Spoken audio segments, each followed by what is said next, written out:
जय आप हो। सभी की इच्छाओं को नमन। आज हमारे साथ अमर सिंह जी ठाकुर, जो अपने आप में एक शख्सियत हैं। शख्सियत हम किसको कहते हैं? जो समाज की भलाई के लिए अपने आप को समर्पण करे। शख्सियत हम किसी धन से या किसी ऐसी चीज से, एम्पायर से नहीं आंक सकते। हमेशा हमारा इतिहास गवाह है, कबीर जैसे हुए हैं जो सिंपल एक साधारण जीवन जीते थे और वो एक शख्सियत बने। उनकी विचारधारा ऐसी थी जो दुनिया को एक मार्गदर्शन देके गए, एक जीवन जीने की शैली अलग देके गए। तो वही ये शख्सियत हैं श्री अमर सिंह जी ठाकुर। आज हम इनके जीवन के बारे में जानना चाहेंगे और इन्होंने जो भी इनके पास ज्ञान है, मैं ऐसा मानता हूँ, आप क्या मानेंगे वो आप जानेंगे, कि इनका अनुभव जो जीवन में रहा, उस अनुभव के आधार पर जब जब इन्हें ज़रूरत पड़े कोई चीज़ समझने की, अपने शास्त्रों को भी इन्होंने आधार बनाया। जीवन में बहुत सी चीज़ें, मुझे जब इनसे वार्तालाप करता हूँ तो मुझे शास्त्र भी नज़र आते हैं, धर्म भी नज़र आता है, और जो सबसे बड़ी जो इनके अंदर एक चीज़ नज़र आती है वो देने की, मतलब लेने की नहीं, देने की। तो वो चीज़ नज़र आती है। जैसे मुझे एक कहानी छोटी सी याद हो गई। एक बहुत नॉर्मल आदमी था और वो आदमी बड़ा ही आसानी से ज़िंदगी बड़े संघर्ष से जी रहा था। तो उसके आसपास के लोग इकट्ठे होकर उसके पास गए, क्योंकि उसका मित्र था जो वहाँ का राजा था। तो बोले, जी आपका तो मित्र राजा है और आप ज़िंदगी को अपनी को भी बेहतर कर सकते हो और हमारी सबकी को भी, क्योंकि जो राजा का मित्र हो वो इस हालत में रहे। तो उसको काफ़ी जब बातें कही गई तो उसने भी कहा, भाई हो सकता है जब इतनी जनता कह रही है और कुछ हो ऐसा जो राजा के पास हो, तो जनता की भलाई के लिए, वो अपनी भलाई के लिए नहीं, जनता की भलाई के लिए राजा के यहाँ पहुंचा। जब राजा के यहाँ पहुंचा तो दरबारियों ने रोक दिया गया कि राजा साहब अभी कुछ कर रहे हैं, पूजा भक्ति, अपनी आराधना याचना, जैसे हमारे धर्म में पूजा करते हैं कि पूजा में है, तो वैसे ही मुसलमान था वो राजा, और मुसलमान राजा अपनी नमाज अदा कर रहा था। तो रोक दिया गया। वो देखता रहा बैठा बैठा, राजा नमाज कर रहा है। जब नमाज के बाद वो राजा मिला अपने दोस्त से तो बड़ा खुश हुआ, बातचीत हुई। तो उसने यही प्रश्न राजा से कहा कि भैया आप क्या कर रहे थे? बोला, जी मैं तो अल्लाह से मांग रहा था। उसने कहा, उल्टा चल दिया। तो राजा ने रोका कि आप आए कैसे थे? मैंने कहा, मैं तो कुछ और समझ के आया था, जब आप भी किसी और से मांग करके हमें दोगे तो हम डायरेक्ट उसी से मांग लेंगे ना। तो ऐसी शख्सियत हैं अमर सिंह जी ठाकुर। इनके जीवन का जब मैंने संघर्ष सुना तो एक अलग सी जद्दोजहद मेरे दिमाग में आई कि ऐसा भी कोई सफर अपनी जिंदगी का शुरू कर सकता है, जिसके पिताजी जब अपनी माँ की कोख में थे 6 महीने के, तब गुजर गए थे, और वहां से और आज बंबई के अंदर एक ब्रांड है, एक शख्सियत है। और ऐसी शख्सियत नहीं है, कबीर वाली शख्सियत है। कबीर वाली शख्सियत से मेरा मतलब है, मैं 3-4 दिन से इनके साथ हूँ। पहले भी हमारा आपस में बहुत सानिध्य रहा, आपस में खूब मिले, लेकिन यहाँ आकर के जो मैंने वो चीज़ देखी, सुबह से शाम तक लोग इनके पास समस्याएं लेके आते हैं, खुद परेशान हैं, खुद फिजिकली फिट नहीं है, लेकिन फिर भी खड़े होकर के उनकी समस्याओं का निवारण करने के लिए जो आदमी चल दे, अपना ख्याल ना रखे, वो शख्सियत नहीं है तो क्या है। तो नमस्कार जी ठाकुर साहब। नमस्कार जी। अभी ठाकुर साहब, बोलो सर। मैं यह जानना चाहता हूं सबसे पहले तो, जी 10 मिनट में आपने कंप्लीट करना है। जी। जब से आपको होश हुआ है, हम्म। जब से आपको होश हुआ है हम्म। और अभी हम यहाँ बैठे हैं, जी ये पूरा सफर जी। कैसे आप वहां से एक छोटे से गांव से चल करके और इस सफर तक पहुंचे? क्या आपको किसी भगवान ने प्रेरणा दी? जी क्या आपके संस्कार ऐसे थे? जी। या आपको किसी शास्त्र ने दी? जी या कोई और अलौकिक शक्ति है जो जी। आपसे अकेले में बात करती है कि आपको ये भलाई करनी है हाँ। या ऐसा करना है? बताएं। बहुत बहुत धन्यवाद जो आपने ये अवसर दिया मुझे, जैसे वो बोलने के लिए और मेरी व्यथा या जो भी मैं यहाँ तक पहुँचा उस समझने के लिए बहुत बहुत धन्यवाद। और जो सुन रहे हैं उनसे भी मेरी हाथ जोड़ कर यही विनती है कि कोई शब्द गलत भी हो सकता है तो उसको न पकड़ के अच्छा हो उसी को पकड़ें। ये कोई ज़रूरी नहीं कि जो आपके सामने जो बोल रहा है वो सब सत्य हो सकता है उसमें एक दो गलत हो, तो उसके ऊपर ध्यान न दें कि आगे की ऐसा है। किसी ने कहा था कि भाई ये अभी तो बच्चे छोटे हैं, बाप नहीं है तो कैसे चलेगा? तो मैं तो ये कहूँगा सभी से कि सबसे पहले सर्वप्रथम आपकी बैठक कैसी है? आप कहाँ बैठे हो? उसके आधार पर आपका जीवन चलेगा। जैसे कि एक बुजुर्ग था, मैं पहले अपनी न करके आगे बात करता हूँ, वो बहुत ध्यान और पब्लिक का सब ध्यान रखता था, परिवार का भी रखता था। तो जब जाने लगा, लास्ट इच्छा हुई कि भाई एक ही पुत्र है मेरा, मैं इससे कैसे इसको समझा के चलूँ, क्योंकि मेरा क्षण भर का जीवन है, जी। जीवन है नहीं, तो इसको कोई ऐसा समझाऊँ कि इसकी समझ में आ जाए। तो उसने अपने लड़के को बुलाया कि बेटा इधर आओ, कि कहो पिताजी क्या बात है? कि एक काम करो, वहाँ चंदन घिसा हुआ रखा है, ज़रा चंदन लेके आओ। वो हाथ में चंदन लेके आता है, क्योंकि वो तो मरण अवस्था में पड़ा है पिता। कहता है कि पिताजी ये लो। उसने समझा कि तिलक लगाएंगे या चंदन लगाएंगे। बोला बेटा जहाँ था वहीं रख के आओ। कौन से हाथ में लाए हो? सीधे हाथ में। कहते उसको वहीं रख के आओ। वो रख के आया। बोला पिताजी अब ऐसा करो, उधर कोयला है वो कोयला लेके आओ लेफ्ट हाथ से, खैर हाथ जो हमारे गांव खेड़े में बोलते हैं। बोले ठीक है। वो कोयला लेके आया कि मुट्ठी में पकड़ के लाना बेटा, कि हाँ। बोला लो। बोला नहीं वहीं रख के आ। बोला पिताजी मेरी समझ में नहीं आया कुछ, आपने न तो कोई ज्ञान दिया, न कोई मुझे कोई परोपकार का या इसका उसका कोई समझाया, खाली चंदन लेके आ वहां रख के आ, कोयला लेके आ वहां रख के आ। इसका मतलब क्या है कि देखो बेटा, अब ये हाथ को सूंघो, इसमें क्या है कि सुगंध किसकी है? चंदन की। ये क्या है? काला। तो अगर आप अच्छे लोगों में बैठोगे, भले आपके पास तन और मन है, धन नहीं है, पर धनवान के पास बैठोगे या अच्छे संत के पास बैठोगे, तो रास्ते से जो निकलेगा बोलेगा भाई बहुत अच्छे विचारों का लड़का है और बहुत पहुंची हुई हस्ती है, देखो इतने बड़े आदमी के पास बैठा है तो ये भी बड़ा ही होगा ना। तो वो आपका आदर बड़े में करेंगे, बहुत बड़े। भले आपके पास क्या है वो उसको नहीं पता, पर उसने जो नज़र से देखा आपको जहाँ बैठे हो, वो बैठक की उसने वो सराहना की कि भाई वहाँ बैठा है तो ये भी कुछ हैसियत होगी, जब तो वहाँ बैठा है। नहीं, करोड़पति के पास भिखारी का क्या काम? तो भिखारी तो बैठेगा नहीं, पर आपकी सोच ऐसी होनी चाहिए वहाँ बैठने ही हो। आप वहाँ बैठे, उनकी नज़र में आएगा। अब आप भले करोड़पति हैं और खूब अच्छा पैसा, खूब दान दे, कुछ भी कर रहे हो, वो आपके ऊपर है। और आप बैठे हो जहाँ जुआ खेल रहे, पत्ता खेल रहे, शराब पी रहे, या गुंडे हैं या चोर हैं या मवाली हैं, आप कितने भी अच्छे हो, आप कितने भी अच्छे हो, अगर वहाँ पे बैठते हो तो जो भी शक निकलेगा, जो लोग चाहते थे, मांगते थे, बोले साला ये तो गुंडा है, लुक्का है, इसके पास क्या होगा? शराबी, कबाड़ी, जुआरी। तो मेरा कहने का तात्पर्य सभी से ये है कि सबसे पहले बच्चों को बैठक का उचित शिक्षा दें कि तुमको कहाँ बैठना है, और अपने ऊपर भी ये चीज़ को आधार बना के देखें कि हम कहाँ बैठे हैं और हमको कहाँ बैठना चाहिए। संत के पास बैठोगे तो लोग कहेंगे भाई संत की शरण में है तो अच्छे विचार होंगे, अच्छी। ऐसा कुछ नहीं है कि वो करोड़पति के पास तुम बैठे हो तो वो ये बोलेंगे भिखारी बैठा है, नहीं। एक दो सोचेगा, होता है 10% तुम्हारे अपोजिट जा सकते हैं, पर 90% तो ये कहेंगे कि बहुत अच्छा है लड़का, देखो उसमें कुछ तो होगा जब बैठाया है। 10 में से 40 ये कहेंगे यार तुम क्या बात कर रहे हो, तरक क्यों करते हो?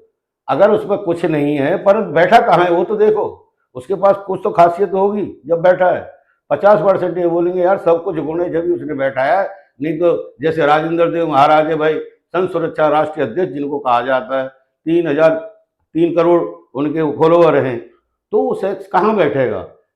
जैसे कि मैं कहूँ कि एक मक्खी है, कहाँ जाएगी? नमक रखेगा बैठेगी? नहीं बैठ सकती। गुड़ रहेगा उसके ऊपर, एक अनाप शनाप मक्खी बैठेंगी। ये तो रहा धन का प्रताप, या आपके पास क्या है उसका। पर ये जो जानकारी है, ज्ञान है, ये किसी को भिक्षा में नहीं मिलता। इसके लिए पहले तो आपको कर्म करना होगा, वहां से आप अपने आप सदैव आपके अंदर से वो चीज पैदा होगी कि मुझे क्या करना चाहिए, ये उचित है, ये अनुचित है। अगर मैं चोरी करने जाऊंगा, जैसे धन है किसी का, मेरे को कि भाई इसका हड़प करना है, एक मन कहेगा हड़प कर, दूसरा कहेगा नहीं साले गलत।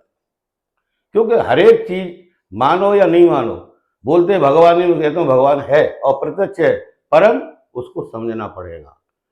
जो आपको ना बोल रहा है कि नहीं ये काम अच्छा नहीं है, ये कर्म सही नहीं है, वही तो भगवान है। अंदर जो बैठा है आत्मा तुम्हारी, यही परमात्मा है। ये अलग से कोई मुकुट पहने के आपको दर्शन देने नहीं आएगा। हाँ, कर्म करोगे तो वो भी आएगा, नंगे पैर आएगा, परंतु अंदर का जो आवाज है, एक अब मिठाई की दुकान है, पैसा है नहीं, एक अंदर से आवाज, यार क्या रसगुल्ला बनाया है, दूसरा बोले साला पैसा ही नहीं है क्या खाएगा। सच्चाई वो कह रहा है, पैसा नहीं है कैसे खाएगा। तो वो अंदर की जो हर एक व्यक्ति के अंदर रहती है, ऐसा नहीं कि मैं बता रहा हूं, उसको ध्यान देना पड़ेगा। अब आज क्या चल रहा है, मर गिर हमारा भला कर या हमारा साथ दे। अरे तुम भी तो किसी का साथ दो, एक बार साथ दोगे सामने वाला दो बार आएगा। अब बातें जीवन पे आते हैं, हमारा जो है, जैसे स्वामी जी ने कहा कि भाई अपना जीवन की कथा जो भी है, अगर मैं कथा सुन कहने जाऊंगा तो 2-4 दिन निकल जाएगा, क्योंकि हर एक की जीवन की कोई ना कोई नई पहेली होती है।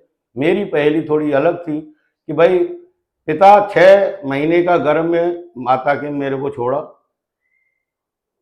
जैसे कहते हैं लोग, मुझे तो ध्यान नहीं है। आपको तो होश नहीं। हाँ, मैं ये तो नहीं कह सकता, स्टाम्प तो नहीं मार सकता, परंतु जो माँ ने समझाया, जैसे कि अगर कोई कहे कि किसका पुत्र है, तो मैं आपको हकीकत पूछता हूं, उसका जवाब आपका क्या है कि वो कौन, किसका पुत्र है, वो कौन बता सकता है? माँ बता सकती है, बराबर, उसके अलावा कोई बता सकता है? तो माँ से बड़ी कोई गुरु है? प्रूफ नहीं है, कोई है ही नहीं। अच्छा, यहीं से मैं आधार बताया कि मैं 6 महीने का पेट में था। अब जब 3 महीना बाद में पैदा हुआ, तो मेरी बहन थी 11 साल की, मेरा भाई था 4 साल का। बहन का नाम लौंगश्री देवी, भाई का नाम विक्रम सिंह थे, गांव येदलपुर, तहसील खैर, जिला अलीगढ़। और ऐसा नहीं था कि कोई मुर्दार घर था, बाबा आजा से बड़ा अच्छा खासा परिवार था। आज भी हमारा परिवार अच्छा है, सदैव बढ़िया है, जैसा जैसा करेंगे वो सब बढ़िया है। हम तो यही कहेंगे, हम किसी को बुरा नहीं कहते। वो बुरा वो नहीं है, बुरा शरीर नहीं होता, बुरा सोच होती है। शरीर बुरा नहीं होता, शरीर सोच बुरी होती है। जीव है, इसके अंदर कोई न लकड़ी है न कोई हड्डी है, ये चाहे तो आपको 1 सेकंड में वाह वाह करवा दे और 1 सेकंड में कहे तो आपके ऊपर जूता पड़वा दे। बहुत बढ़िया, इसमें कोई कटिंग नहीं है। हाँ, तो सबसे पहले तो हाँ वहाँ पे पैदा हुए, उसके बाद बीमारी हुई, ये हुआ, वो सब छोड़ो, वो आगे बढ़ते गया। और मेरे साथ क्या घटना घटी थी वो भी नहीं बोल सकता हूँ मैं, क्योंकि वो बोलना भी नहीं चाहिए, क्योंकि समाज के ऊपर उसका असर अच्छा नहीं पड़ेगा। क्योंकि ये इतना तो सब समझ ही गए होंगे कि जिसका बाप नहीं है और बच्चे छोटे छोटे हो, तो उसके साथ लोगों का क्या व्यवहार रहा होगा, क्या रवैया होता है, क्या रवैया होता है समाज में हाँ चल रहा है, वो सबको पता है। इतना तो सबको पता है, तो सब बता के मुझे बताने की जरूरत नहीं है। और बाद में बहन की शादी भी हो गई।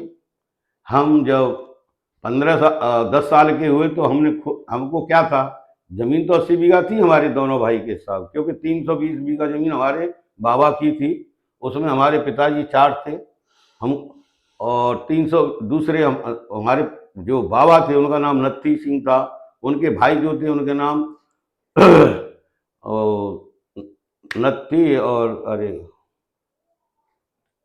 चलो आएगा ध्यान में बता दूंगा। हाँ, दोनों भाई थे, तो 320 बीघा उनके पास, 320 बीघा हमारे पास, 640 बीघा थी। जी। अब बढ़ते बढ़ते फिर वही है, वो तो हाँ ही जाएगी, आ गया। और खेती कोई कमी नहीं थी, परंतु करने वाला कोई नहीं था। और मैं ये कहूँ, सभी को कहता हूँ कि जिसके ऊपर माँ बाप का हाथ नहीं है उसका कोई नहीं है। उसका तो कहते ना लोग भगवान नहीं है, मैं कहता हूँ भगवान है, परंतु आपको वो चीज में किस में जाना होगा कि हमको किसी का बुरा न करना है, न सोचना है, बहुत बढ़िया, न किसी का खाना है, खिलाना है, खाना नहीं है। बहुत बढ़िया। आपके मैं कहूँ कि एक बहुत बड़ा भक्त था, वो रोज गंगा जी नहाने जाता था, बीच बीच में करते और जाओ, कब बिल्कुल जरूरी है। गंगा जी नहाने जाता था, बहुत भक्त था। सुबह 4 बजे बेचारा गंगा जी स्नान करने जाता था। एक बाप के वो भी 2 बेटे थे जैसे हम, वो दोनों भाई थे। थोड़ा एक चला दो पंखा। एक डाकू था हम्म। उसका भाई, बड़ा डाकू। तो उसने हवेली बनाया हम्म। और उसके यहाँ गाड़ी घोड़ा बड़े बड़े वो थे। बोले अब एसी ऑन कर दो नहीं आप। नहीं नहीं, चलेगा चलेगा। हम्म। पहला हम्म। जब वो नहा के आ रहा था, इधर से चोरी करे डकैती करके गधे और घोड़े भर के ला रहा था। इसको क्या हुआ, एक लोखंड का कोई पड़ी थी खील और वो पैर में घुसी और पार निकल गई। कौन? भगत। अब भगत चिल्लाने लगा। भगत जब चिल्ला रहा है तो वहां से घोड़े सवार जा रहे। हाँ, पहले वाला पहले वाला पहले वाला। अरे कम कर दो थोड़ा सा, मैं ये कह रहा हूँ। हाँ, जाने दो। अब वहां से वो अपना माल लेके निकल रहा था। कौन? उसका जो भाई था। बोला अरे यार ये तो, बोला क्या हुआ? तो देखे तो उसके पैर में कील लगी हुई थी बड़ी लंबी। उस निकाला तो भाई ने, कैसी ने कहा है कि देखो, चलना तो रोड का और बैठना है भैयन का। फिर कितना भी उस रोड पे, पर चलना रोड पे चाहिए। और दुश्मन कितना भी भाई हो, भाई के पास बैठना चाहिए। क्योंकि किसी ने कहा है कि बाहर का मारेगा तो धूप में डाल देगा और अपना मारेगा तो कम से कम छांव में तो डालेगा। तो वही वो भाई ने क्या किया, कुछ नहीं, जो कि उसके अपोजिट था कि भाई तू साला महात्मागिरी करता है, तेरा झोपड़ी में से बाहर नहीं आया है, बच्चे का ठिकाना नहीं खाने का। यही बात थी और कोई बात नहीं थी, क्योंकि तू भी मेरे जैसा हो जा। पर उसने अपने ईमान को नहीं डगाया, छोड़ा। तो वो निकालने लगा। बोला भैया मैं निकालूंगा। कि नहीं नहीं यार। तो उतना उसने किया, उसका निकाला और अपना कपड़ा वपड़ा बांधा। बोला एक काम कर, घोड़े बैठ घर चल। बोला नहीं, आप जाओ, मैं मंदिर है आगे, मंदिर में जाऊंगा। क्योंकि शिव जी का मंदिर था, थोड़ा जल लेके आता था, चढ़ाता था।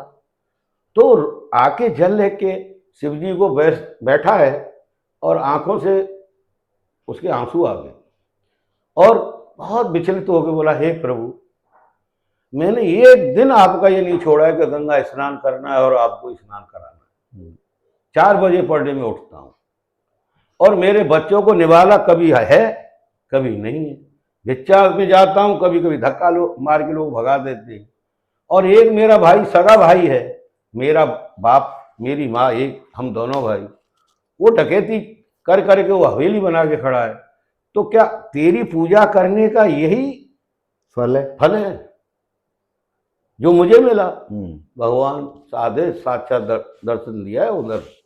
बोले ऐसा है बेटा, पूर्व जन्म में तू बहुत बड़ा भक्त था, बहुत बड़ा दानी था।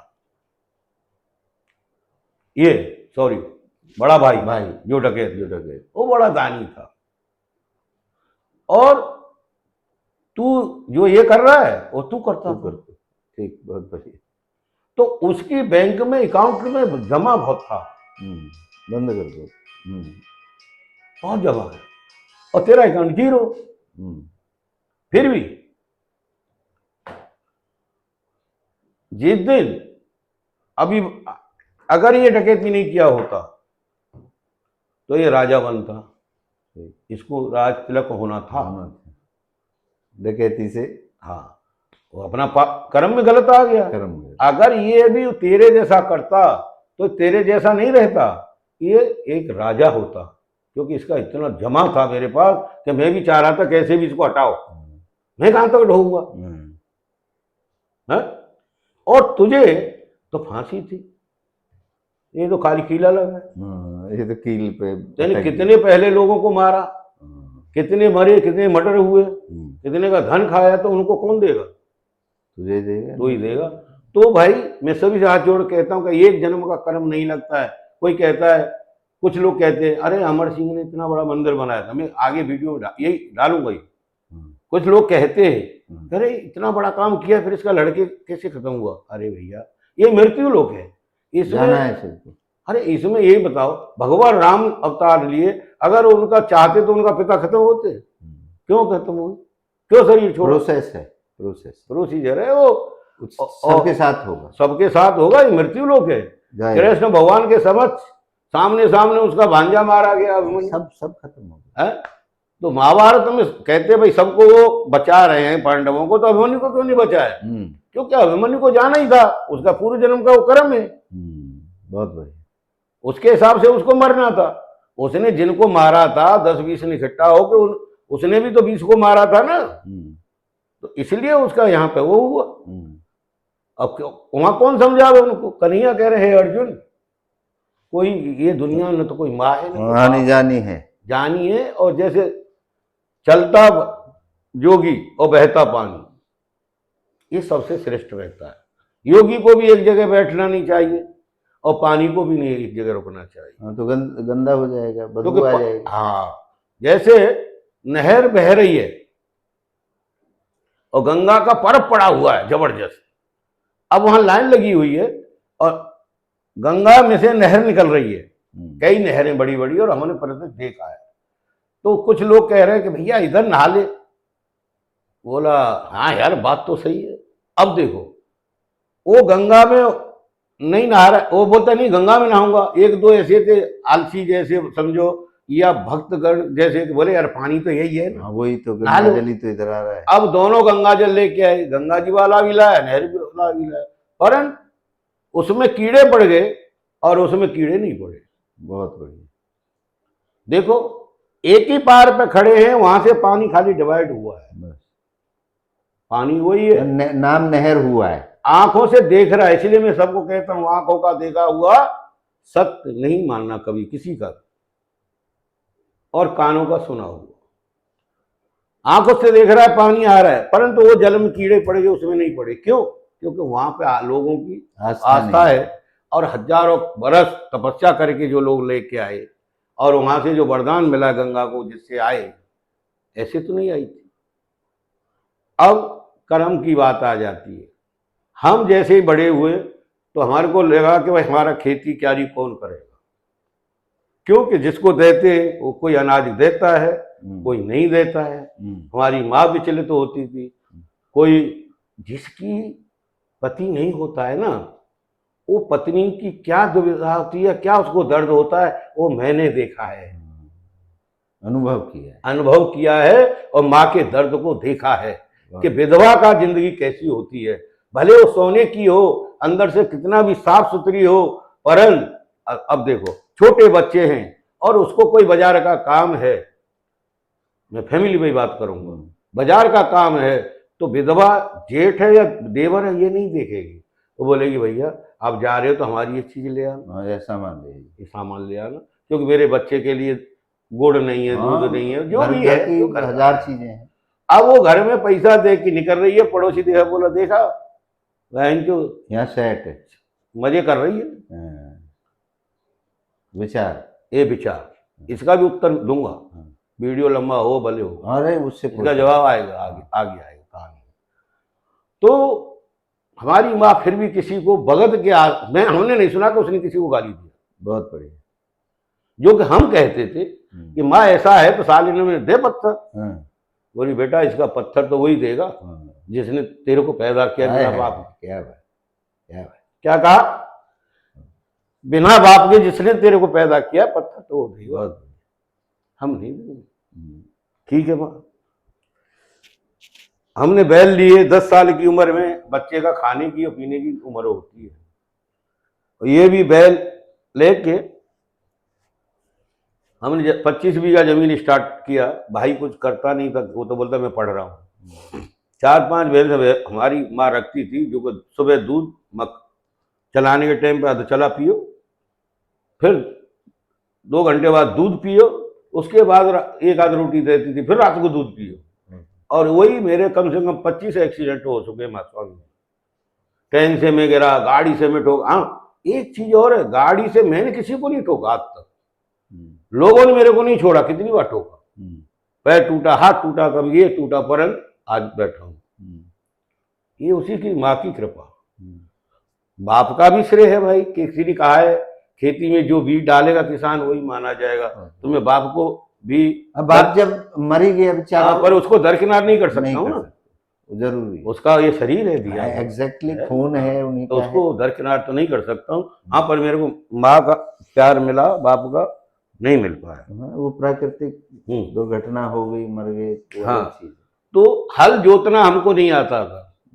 तो होता क्या, एक अंधे हमारे ताऊ थे, हमारे माँ के फूफा लगते थे, उनकी उम्र थी उस टाइम पे 85 ईयर्स। बोले बेटा खेत बैल ले आए, तेरे को हल नहीं आता, पर अब हलैया डालना है, कैसे डालना है?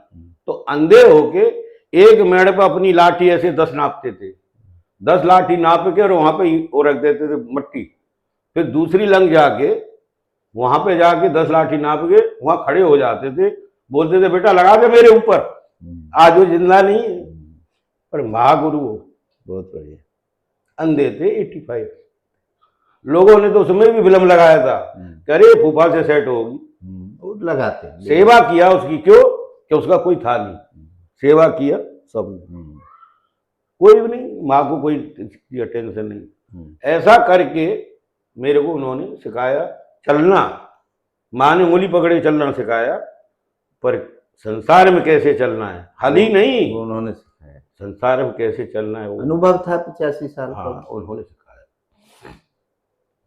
जब जमीन करने लगे, फसल अच्छी होने लगी, अरे राण के तो सांड हो गए भैया, अब क्या ठिकाना है, और उसकी फसल बहन तो देखो, हमारे साले खर्च नहीं है और उनकी फसल देखो। तो लोग कहते थे कुछ जो अच्छे जो विचार वाले, भैया अरे सबका भगवान है। बोले अरे साले गाड़ने लायक हैं, इनके पे चलने को होता नहीं है, ये क्या फसल देखो ही नहीं।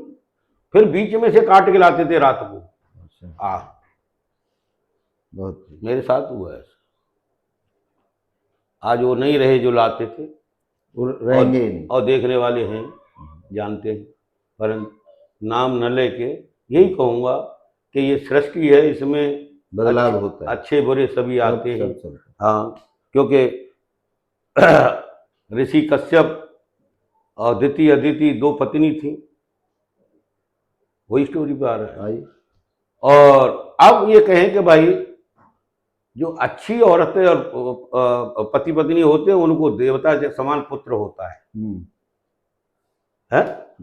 तो मेरा एक क्वेश्चन ये हुआ किसी से कि दिति अदिति दोनों बहनें और कश्यप एक ही पति है, तो एक से देवता हुए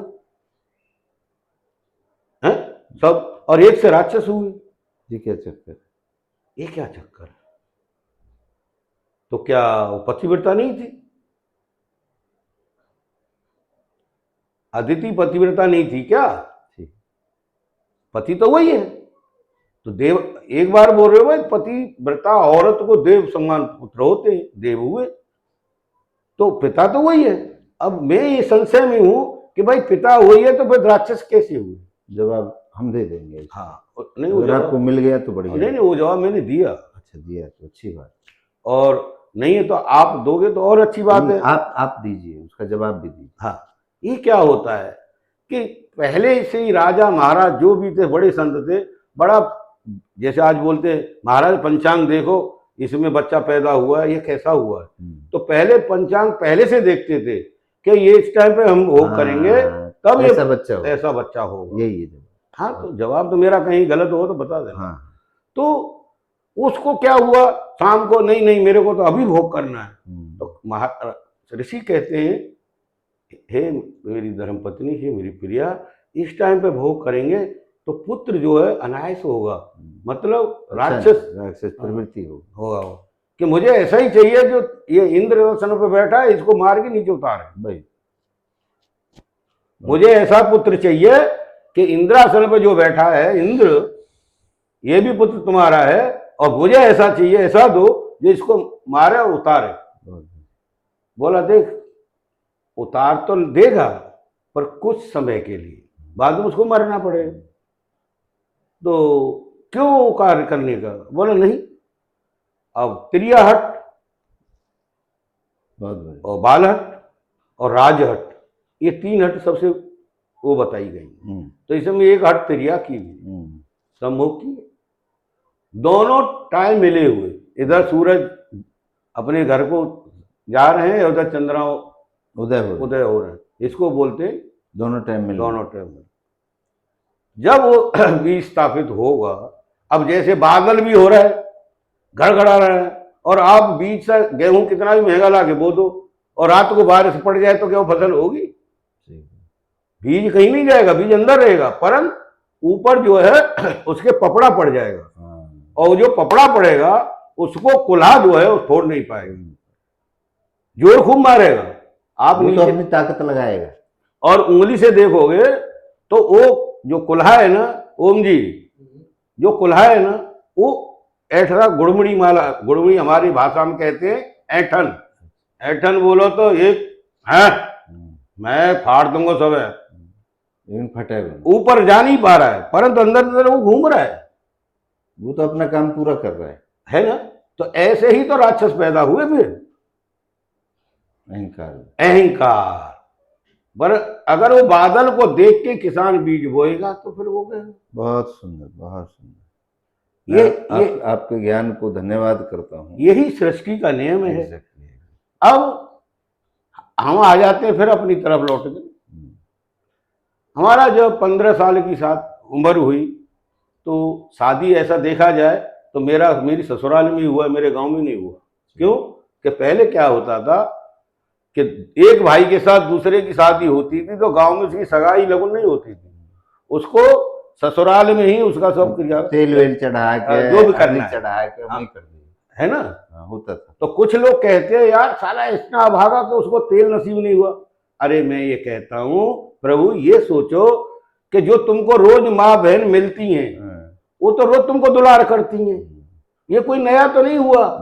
मैं दूसरे गांव में गया और मेरी इतना दुलार हुआ कि कोई हल्दी लगा रही है, कोई मुंह पे पप्पी ले रही है, कोई मजाक कर रही है, कोई गुलगुली कर रही है, तो इससे बड़ा और सौभाग्य आनंद कहाँ मिलेगा? इससे बड़ा सौभाग्य क्या है? मैं उसमें आनंद लेता हूँ कि आप तो रोज वाले हो नहीं इधर। अरे उसकी तो कुत्ता भी सेवा करता है जो रोज दिखता है। बहुत कभी कभार आए और मतलब कुत्ता आपने उसमें भी आनंद ढूंढ लिया। हाँ बहुत बढ़िया, ढूंढूंगा ही। क्या बात। जब प्रत्यक्ष तुमको गांव की तो गाली भी देंगी, कभी कभार धक्का भी मारेगी तो उसको प्यार नहीं कहते, आप बोलते अरे मेरी माँ है या मेरी भाभी है या मेरी बहन है। वहां तो न तो माँ है मेरी, न भाभी है, न बहन है, परंतु वहां सबका प्यार मिल रहा है, माँ का भी मिल रहा है, बहन का भी मिल रहा है, दादी का भी मिल रहा है, सबका मिल रहा है, सारी को भी मिल रहा है। अब मैं अब ये नहीं कह सकता कि साली, क्यों कैसे नहीं, बात को समझो। वहां पे वो साली और सरेज का मतलब नहीं आता, वहां आता है तुम्हारी समझ एक तो बहन गुलगुली कर रही है, वो सारी तो कर रही है। बहन भी तो भाई को कर सकती है जब नाराज हो जाता है। क्या है, कैसे बैठा है, नाराज थोड़ी है तो दुल्हा। आप क्या है अपनी तर्क में बात कर सकते हो, मैं ये बात में नहीं कर सकता हूँ। क्यों? कि वहां जो छोटी है वो बहन है, बराबर की है, वो छोटी है वो बेटी है, और बराबर की वो बहन है, बड़ी है वो माँ है। मैं इतना ही जान सकता हूँ, और इनका श्रेय मुझे मिला, प्यार मिला। मैं उसी दिन धन्यवाद हो गया कि भाई मेरे जैसा सौभाग्य तो किसी किसी को मिलेगा। अच्छा, अब साला मेरा एक था खाली 2.5 वर्ष का, जिसका नाम जोगंदर है। आज वो बहुत बड़ा संत कह सकते हैं, और उसके भी बाल बच्चे बेंगलोर में अच्छा वाला परिवार बढ़िया तरह चल रहा है। और ससुराल मेरे जैसी स्वामी जी, मैं दुनिया में घूमा, आज तक इतना प्यार कोई ससुराल में नहीं मिला जितना आज भी मुझे मिलता है। साले करें वो तो ठीक, उनके बच्चे भी, साले के बच्चे और साले के नाती, पैर धोना, पैर साफ करना, मालिश करना, खाने से पहले खाना देना, संस्कार। और मेरी सासू माँ 107 वर्ष की है प्रभु, आज भी वो बैठी हुई है। तो मैं तो ये कहता हूँ कि मेरे लिए तो मेरी सब कुछ है। क्यों? कि मैं वहीं से तो आबाद हुआ। जो फसल मुझे खेत में मिली, चना, एक में साला जौ भी नहीं होता, एक में मुझे चना मिले डायरेक्ट, तो चना खाने वाला और जौ खाने वाला तो फर्क तो जमीन आसमान हो गया। तो जो वहां से मुझे मिली कन्या, जिसका नाम है महारानी, जो मेरी पति प्रता है, आज तक कोई ये नहीं कह सकता कि महारानी का यहाँ दोष। उसने वो मिली जो वो उसकी उम्र 13 या 14 साल होगी। हाँ बेटा आ रहे हैं, ऑफिस में बैठे, जरा वो चल रहा है शूटिंग, 1 मिनट। तो वो बहुत नेक विचार की है। हाँ, गलत बात न सुनेगी और न बर्दाश्त करेगी और न किसी को करेगी गलत बात। हमको भी खुद बोल देती है। ऐसी औरत कहाँ मिलेगी कि मैंने कितने प्रोसीजर ऐसे किए कि पैसा कमाऊं, पर उसने ये बोल दिया अगर ऐसा ही धंधा करना है तो हमको छोड़ दो, हम गाँव जाएंगे। हम गाँव करेंगे, यहाँ नहीं रहेंगे। चलो हम तो आगे बहुत पहुंच गए। फिर शादी हो गई। 15 साल के बाद जब 6 महीना बाद मेरे भाई की गांठ हुई। पहले उसको लेके आते थे तो गांठ बोलते थे, भैया गांठ होगी आपकी भाषा में। और ये भी बोलते थे विदाई। हाँ, कहीं गोना बोलते हाँ, हैं, गोना, कहीं वही आचर बोले हैं, आचर, गोना, ये सब हमारे यहाँ भी चलता है। पहले वो चलता था। पहली भाषा यही थी, भैया गांठ भैया के ना, आचर भय के नहीं, गोना हुआ ही है, गोना बाद में आया। तो 6 महीना बाद उसका गोना हुआ और हमारी उम्र 15 साल की थी, तो बोले उसको 3 साल बाद भेजेंगे। ऐसा पहले होता था।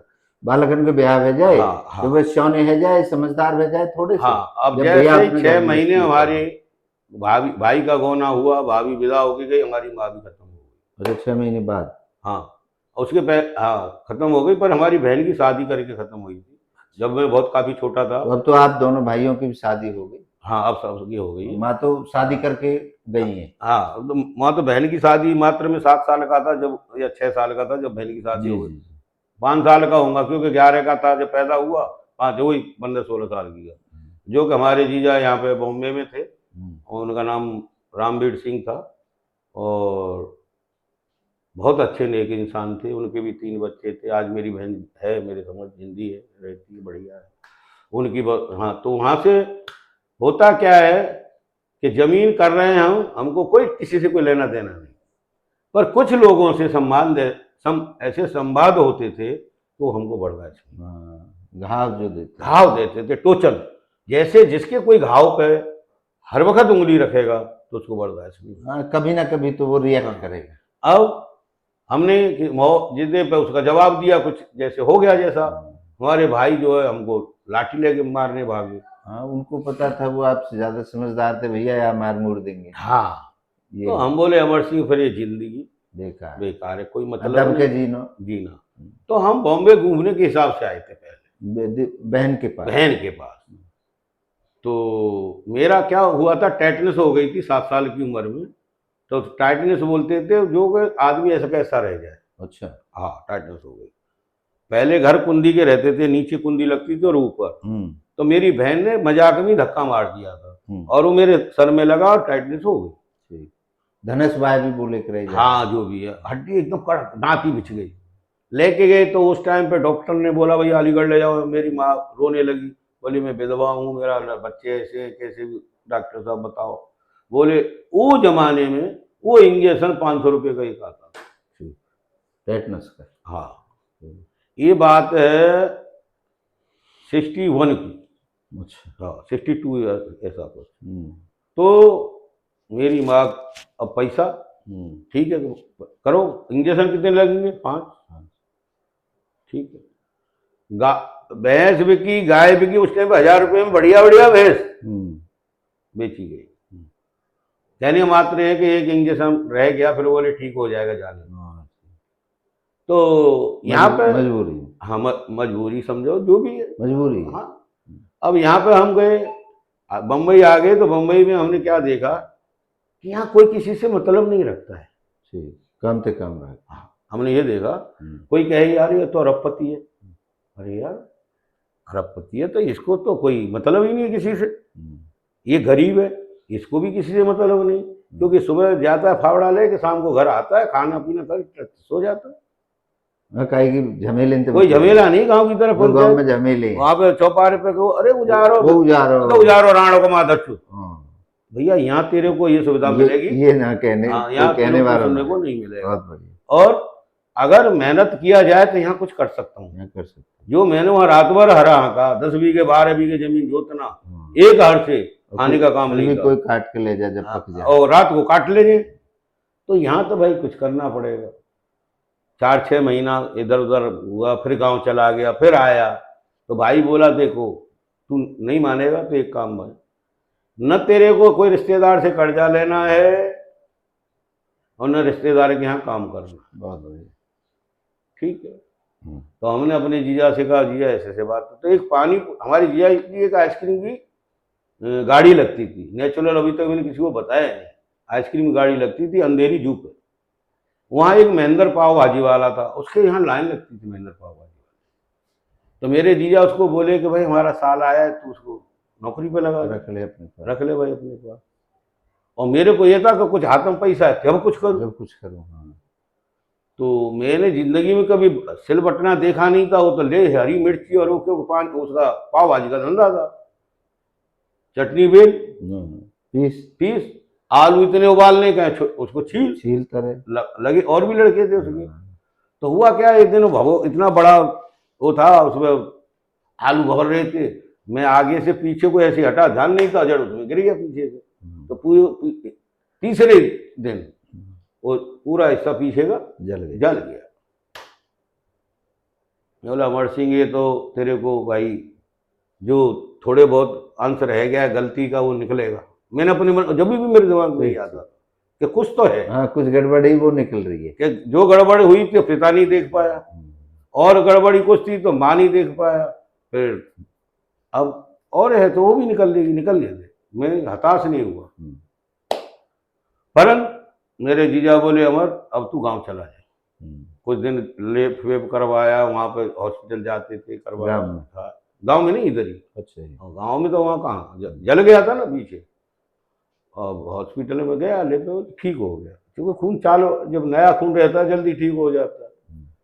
तो होता क्या है, हाँ, जो हॉस्पिटल में एडमिट था वहाँ एक मराठी था एडमिट, जो जल गया तो हॉस्पिटल में ही गया, वहाँ कोई और भी। हाँ, तो वो था बैंक का मैनेजर, उसका नाम था विट्ठल, ब्राह्मण था, और वो रहता था माटुंगा, वैसे उसका कुरला में माटुंगा में बंगला था। तो उसकी यहाँ गर्दन से उठा नहीं जाता था, दर्द हुआ तो उसको पानी, पहले गर्म पानी बाथरूम में रखो तो नहा। अब उसके घर वाला कोई रहे नहीं, क्योंकि दूसरा भाई था वो भी मैनेजर, भाभी मैनेजर, माँ बुड्ढी, बाप बुड्ढा। मैंने क्या किया, मेरी पहले से ही होता, अरे इससे नहीं होता, इतना तो अमर सिंह तू कर सकता है, एक दो बाल्टी ला के इसकी हेल्प रख दिया। एक दो दिन ऐसा किया, वो बड़ा खुश हुआ। खुश हुआ तो अपने को इससे नहीं किया ये खुद दे, ऐसा नहीं था भाई, ये नर्वस है। हाँ, एक मानवता के मानवता। तो उसकी माँ आई, जब फल फ्रूट लेके आते, मिलने आते, बोले माँ एक भाई नहीं करेगा जो 3 दिन से ये अमर भाई कर रहा है। क्या है बेटा, ऐसे? तो उसने भी ऐसा हाथ घुमाया, ब्राह्मणी थी, बोली बेटा जहां भी रहोगे मौज ही होगी। बस उस दिन मुझे आशीर्वाद मिला। फिर वो दोस्ती ऐसी हुई 5-6-7 दिन में, जो घर पे भी लेके गए, जो 7वीं छुट्टी हुई माँ घर पे लेके गई, वहाँ खाना खाए, बोले कोई भी हो आते, तेरा मेरा भाई है, कोई बात बता, हमारा बच्चा है, हाँ मुझे बता। अब होता क्या है कि एक फकीरा करके हमारे गांव का था मोहम्मदियल, वो मेरा दोस्त था, यहाँ उसका जो ससुर था कमिश्नर था। अच्छा, हाँ, पुलिस कमिश्नर। तो फकीरा को मैं मिलने गया, बोला क्या कर रहे हो उमर, कहाँ कब आएंगे? ऐसे मैंने कहा हमको भी पुलिस में लगवा दे। एक दिन वर्दी पहना है मैंने बॉम्बे में। अरे क्या बात एक दिन वर्दी भी पहना है। और पवई का जो वो है ना, डैम जैसा बना है पानी का, मशीन लगी हुई है, वहाँ ड्यूटी लगी पवई, और वो ड्यूटी करके हम बड़े खुश हो के वहां से लग गए आप ड्यूटी। हाँ, ऑन ड्यूटी एक दिन बोला ना, पहना, मतलब उन्होंने जो कमिश्नर है, उन्होंने लगा दिया। हाँ, अरे वो तो वहाँ उसका उस टाइम पे ऐसा कोई कितना पढ़ा है क्या है वो कुछ नहीं था, जरूरत, और जो फॉर्म वगैरह भरना है वो अपने आप भर दिए, और ड्यूटी पे जॉइंट, चलो भाई, तीसरे दिन जॉइंट कर लिया। 2 दिन बीच में गया बस। अब हमने जब तक किसी को बताया नहीं हम क्या हो रहे हैं, हम बड़े खुश था हमको, क्योंकि हमारे पूरे गांव में कोई पुलिस में नहीं था, हमारे परिवार में। हम बोले साला, मैंने कि अब ये बंदूक वाले ही रहेंगे। मैंने उसको पूछा कि आगे कुछ मिलेगा कि, तो यहाँ तो डंडे वाले से स्टार्ट होता है, मैं तो तुमको बंदूक वाला बना दिया है, और हाफ पैंट से होता है, तुमको पेंट वाला बनाया, पूरा पेंट वाला, और जिंदा रहूंगा जब तक तुमको कर दूंगा, आप टेंशन मत लो, पर ड्यूटी टाइम से टाइम करना। हम बड़े खुश हो गए, कॉलर टाइट करके गए माटूंगा, जहाँ पे वो दोस्त था। हम बोले खुश होंगे सब, भाई वो माँ ने बेटा माना है, दोस्त ने भाई माना है, जब उनके पास बताने, हाँ मैं पुलिस में लग गया, हाँ, तो हमने खुशी, तो बोले सुना सबने, सब बैठे खाना खाए सुने बड़े। तो विट्ठल तो ऐसा देखा ऊपर नीचे, बोला पुलिस की नौकरी करेगा? हाँ, नहीं, क्या करे? हाँ, बोला तेरे भाई ने क्या बोला था? हाँ, मेरे भाई ने बोला था कि सगे वाले के यहाँ नौकरी नहीं करने का, हाँ, और सगे वाले से कर्जा नहीं लेने का। हाँ। बोला पागल, नौकरी कोई भी हो, कोई भी हो।